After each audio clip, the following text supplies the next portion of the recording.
Perkenalkan, nama saya Latifah Nasiha dengan NIM 404210118. Dan saya Faris Nur Hikmah dengan NIM 404210112. Kami mahasiswa Universitas Peradaban, Fakultas Keguruan dan Ilmu Pendidikan, Program Studi Pendidikan Bahasa Indonesia. Pada kesempatan kali ini, kami akan mewawancarai dengan salah satu tenaga pendidik di SMK Semesta Bumiayu. Yuk ikuti kami.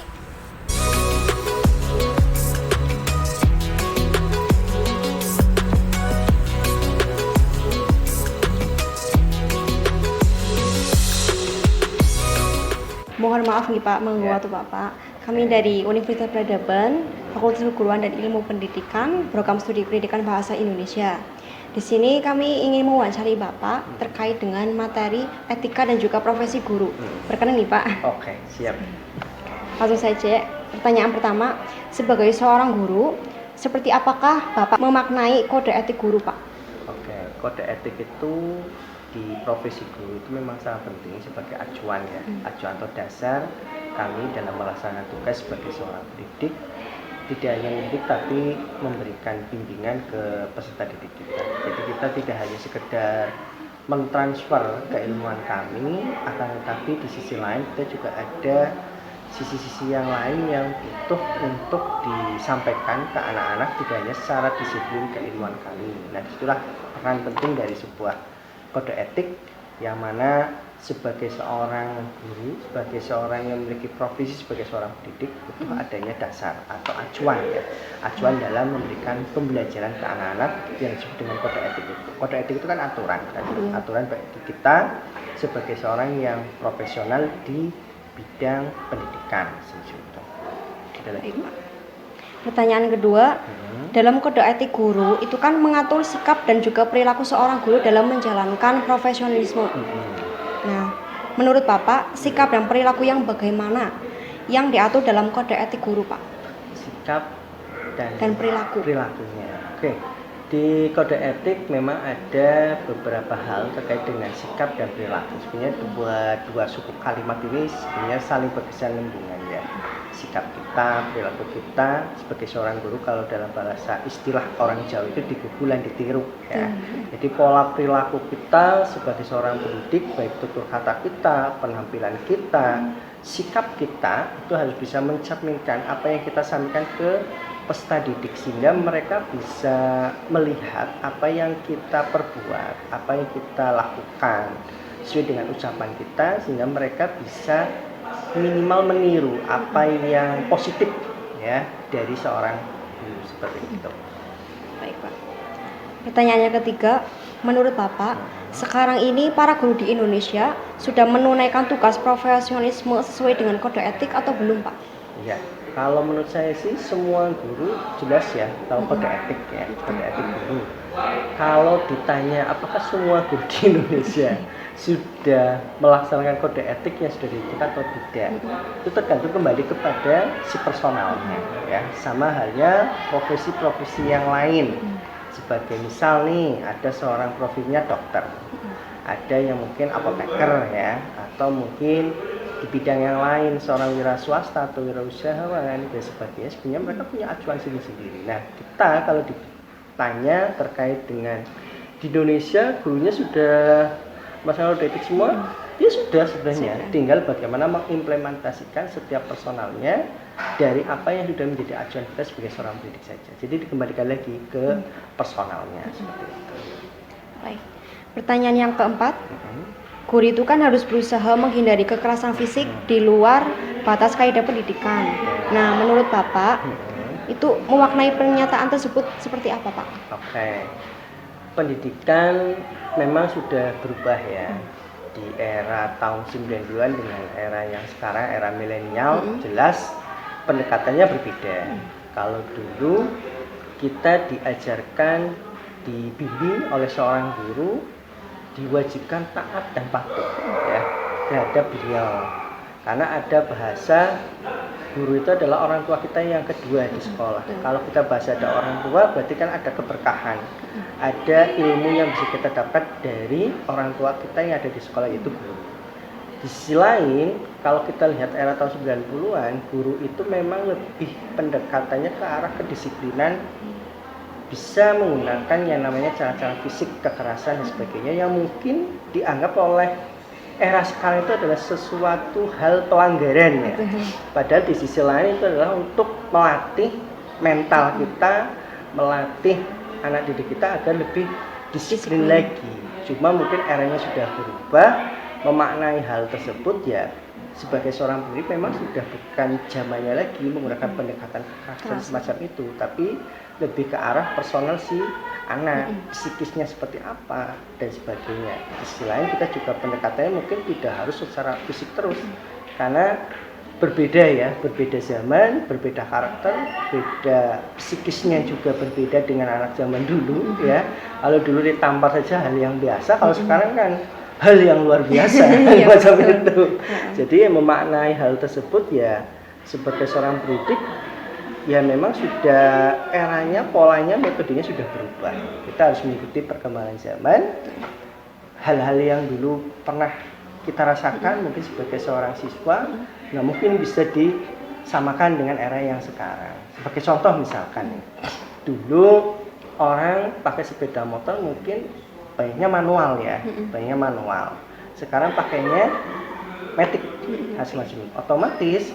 Jelas ketika tuntutannya sudah berubah, kita harus mengikuti era yang sekarang, nggak mungkin kembali lagi ke era yang sebelumnya ada yang dulu. Makanya kita sebagai seorang pendidik harus selalu update, lalu melihat perkembangan si anak dan sebagainya, sehingga hal-hal yang tadi disampaikan kekerasan dan sebagainya itu bisa kita minimalkan seperti itu. Pertanyaan yang kelima, menurut Bapak, apakah guru itu memiliki peran yang penting dalam kesuksesan tingkat belajar siswa, Pak? Enggak, kalau menurut saya enggak. Ya, kalau menurut saya pribadi ya. Jadi guru untuk saat ini, bahkan mungkin dari zaman dulu, guru itu hanya sekedar sebagai fasilitator, ya, pendamping, ya. Jadi guru yang utama itu sebenarnya adalah pengalaman hidup mereka sendiri. Jadi ilmu itu tidak hanya sumbernya dari guru, tapi dari lingkungan dan sebagainya. Yang utama adalah dari peran keluarga. Itu guru yang utama adalah ibu sebenarnya. Guru yang utama itu adalah ibu. Kalau kita sebagai seorang pendidik di sekolah, kita hanya sekedar fasilitator saja. Jadi peran pentingnya sukses tidaknya peserta didik itu tergantung kembali lagi ke si anaknya. Yang utama pertama adalah peran keluarga itu. Yang kedua peran di sekolah jelas ya. Yang ketiga adalah lingkungan pertemanan. Itu yang membentuk sukses atau tidaknya si anak dari satuan pendidikan tertentu. Seperti itu. Saya akan melanjutkan pertanyaan berikutnya. Sampai. Yang keenam, seberapa pentingkah hubungan profesionalisme guru dalam belajar mengajar murid dengan tingkat belajar murid, Pak? Oke. Sejauh mana ya profesionalisme seorang guru dalam kaitannya dengan Belajar mengajar murid dengan tingkat belajar murid. Oke, jadi ada beberapa hal kalau kita bicara masalah profesional ya. Profesional kan bisa menempatkan diri ya, sesuai dengan porsi kita masing-masing. Nah sekarang kalau kita bicara masalah profesional guru, itu adalah tuntutan yang utama kita harus menguasai skillnya dulu ya, keterampilan kita dalam mengajar dalam artian seperti itu. Yang kedua kita harus punya landasan secara akademis maupun secara intelektual mengikuti perkembangan zaman yang ada, sehingga tuntutan profesionalisme seorang guru itu bisa mengikuti tuntutan zaman. Jadi kalau kita bandingkan antara profesional seorang guru dengan si siswa, sebenarnya punya peran penting masing-masing ya. Jadi sekali lagi saya sampaikan bahwa profesionalnya seorang guru, profesional iya atau tidaknya seorang guru itu tergantung dari bagaimana kita memaknai ya, dari arti pentingnya kita sebagai seorang guru. Tadi saya sampaikan di awal, guru istilah orang Jawa itu kan digugul dan ditiru ya. Jadi sebaik mungkin, semaksimal mungkin apa yang kita miliki kita transferkan ke anak, ke peserta didik, sehingga mereka secara tidak langsung bisa menguasai keilmuan yang ditransfer sebagai landasan mereka sebagai seorang siswa seperti itu. Jadi kalau dibandingkan guru dengan siswa profesinya seperti apa, ya peran pentingnya masing-masing punya peranan masing-masing. Kita hanya sekedar memfasilitasi ya, memberikan bimbingan, anak menerima dengan baik, bisa mengimplementasikan, bisa mengamalkan dalam keseluruhan sehari-hari, itu cukup. Baik, pertanyaan berikutnya, bagaimana cara mengajar guru yang profesional menurut Bapak? Oke, profesional ya, cara mengajarnya. Cara mengajarnya sebenarnya setiap guru punya ini sendiri-sendiri ya, Pak. Jadi Cara punya ya caranya sendiri-sendiri. Bahkan ilmu yang kita dapatkan di perguruan tinggi pun secara teoritis banyak yang tidak kita lakukan. Karena penguasaan kelas itu fleksibel ya, jadi fluktuatif juga, naik turun dan sebagainya tergantung kondisi si anak nih. Misalkan nih kita ngajar jam 11 siang, kondisi anak sudah lelah ya kan, udah lelah, pengennya istirahat, pengennya makan dan sebagainya. Nah, bagaimana menguasai medan di kelas itu ya, caranya seperti apa? Kita kan nggak mungkin serius nih ngajarnya, yang ada ya anak nanti malah tidur kan macam itu. Jelas harus butuh cara-cara yang lain, jok-jok yang lain, mungkin diselingi dengan nasihat atau dengan cerita-cerita yang bisa membuka motivasi atau bisa memberikan. Zaman sekarang akan lebih enak lagi sebagai seorang guru, kita punya media-media ya kan, media sosial kita bisa manfaatkan ya kan. Anak bawa handphone, kenapa kita nggak manfaatkan? Jadi kita sesuaikanlah ya dengan kondisi timingnya ya. Timingnya ini sudah jam berapa, ya kita pakainya metodenya seperti apa. Meskipun di teorinya harusnya seperti ini. Itu kan kayaknya terlalu kaku ya. Tapi dalam prakteknya nanti mbaknya akan merasakan sendiri ya. Antara yang di teori di kelas, di perkuliahan, ketika dipraktekkan sesuai dengan teori yang ada, anak tidur semua. Ya, jadi ya kita jangan sampai kontekstual ya, jangan sesuai dengan apa yang kita rencanakan. Ini kayaknya sudah ideal nih ya, memberikan pengajaran ke anak, mungkin anak akan senang sebenarnya, belum tentu kan. Kita harus lihat mood anak dulu. Jadi penguasaan medan itu yang paling penting. Medan di penguasaan kelasnya itu harus kita dasari di situ. Berarti harus menyesuaikan ya Pak? Harus menyesuaikan, nggak mungkin lah ya kayak kalian nih guru bahasa Indonesia. Bahasa Indonesia lagi ngajar materinya apa nih, misalkan lagi cerita fiksi misalkan jam 11:30 siang ya, cerita tak bocahnya bosen kok. Nah iya kan harus butuh kreativitas. Contoh lagi guru matematika apalagi ya kan, kalau nggak kreatif anak bosen juga, nggak paham dan sebagainya. Jadi kita harus lihat timingnya lah ya, timingnya seperti apa, metodenya apapun, bagusnya kayak pun, kalau kita nggak tahu timingnya bakal jadi ya semacam itu di lapangan ya. Jadi jangan samakan dengan teorinya ya, teorinya itu sangat ideal, prakteknya tembok. itu gambarnya seperti itu. Pertanyaan berikutnya, menurut Bapak bagaimana ciri guru yang profesional? Ciri guru yang profesional. Ciri guru yang profesional dicintai anak. Ya, itu menurut saya ya. Anak kalau sudah suka dengan gurunya, susahnya kayak apapun materinya, yang penting cinta gurunya dulu. Ya.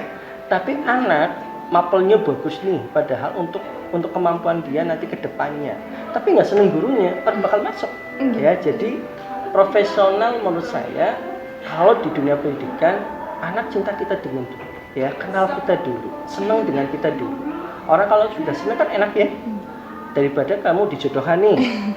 Ya kan nggak suka ya, awal-awal nggak suka, tapi kan lama-lama senang juga, tapi kan prosesnya lama ya kan. Makanya kalau kita bicara profesionalisme ya, kalau di dunia pendidikan ya murid seneng gurunya dulu, bukan berarti cinta bukan ya, tapi suka dulu dengan orangnya, nah baru dengan ilmunya ya kan. Jangan sampai kita kebalik nih, kita tanpa ilmunya, anak padahal nggak suka dengan gurunya ya, apa mudeng dan semacam itu. Itu menurut saya. Selanjutnya, sejauh manakah seorang guru menjalin kerjasama dengan orang tua atau wali dalam menjalankan profesinya? Ya, jadi peran kita di sekolah itu kan sebagai orang tua kalian ya, peserta didik di dunia pendidikan di sekolah. Jadi peran kita dengan orang tua itu harus berkesinambungan ya. Jadi hubungan dengan orang tua itu wajib ya, artinya dalam komunikasi, tidak hanya ketika anaknya bermasalah dan sebagainya. Jadi kita ada bimbingan ya, bimbingan komunikasi dengan wali murid, dengan orang tua ya, agar kita tahu perkembangan si anaknya, bagaimana nih solusinya ketika mereka ada masalah dan sebagainya. Jadi guru itu bukan menjadi yang utama ya wajib ada pendampingan dari orang tua. Jadi harus koordinasi lah satu dengan yang lain. Zaman sekarang lebih mudah. Kalau dulu kan kita harus manggil orang tua nih. Kalau sekarang kan bisa lewat WA, ya kan, bisa komunikasi via online, tidak harus dengan tatap muka secara langsung seperti itu. Pertanyaan yang terakhir, menurut pendapat Bapak, bagaimanakah maksud pernyataan bahwa guru bekerja sama secara arif dengan masyarakat untuk meningkatkan prestis dan martabat profesinya? Oh, prestis ya. Iya. Nah ini, kalau dengan masyarakat, citra guru, profesi guru mungkin berbeda dengan profesi yang lain di konteks kehidupan dalam masyarakat ya. Guru itu menjadi sebagai sebuah profesi ya tadi disampaikan prestis ya, punya karakter, punya nilai lebih di masyarakat. Makanya ketika kita menjadi seorang guru, anggapan masyarakat guru itu tahu semuanya ya, tahu semuanya, tahu segala ilmu. Padahal kita ngajarnya hanya satu disiplin ilmu, tapi masyarakat tahu semuanya, tahu ilmu agama, tahu ilmu pengetahuan umum, tahu keahlian-keahlian yang lain. Nah itulah bedanya dengan profesi yang lainnya. Nah ketika kita dalam konteks di masyarakat, ada beberapa peran ya, peran kita sebagai seorang guru di masyarakat mesti biasanya dijadikan sebagai tokoh ya di situ, tokoh sentral ya dalam hal katakanlah pemberi solusi dan sebagainya. Makanya ketika kita sebagai seorang pendidik, sebagai seorang guru, kita harus bisa menempatkan keberadaan kita. Ini kita lagi di masyarakat, ini kita lagi di sekolah, ini kita lagi mungkin di pekerjaan yang lainnya. Jadi kita harus bisa minimal mungkin bisa menempatkan diri kita, perilaku kita, tabiat kita, karena istilah guru itu digugur dan ditiru tidak hanya di sekolah, tapi di masyarakat pun hampir sama pola pikir masyarakat. Guru itu ya digugur dan ditiru. Ketika guru ngomong kayak gini, oh berarti benar. Padahal belum tentu benar, ya karena masyarakat tahunya guru itu tahu semuanya, ya. Makanya kita harus bisa menempatkan diri sebaik mungkin dimanapun kita berada. Itu gambarnya. Ya. Ada lagi? Udah? Cukup? Oke. Makasih ya Pak. Oke.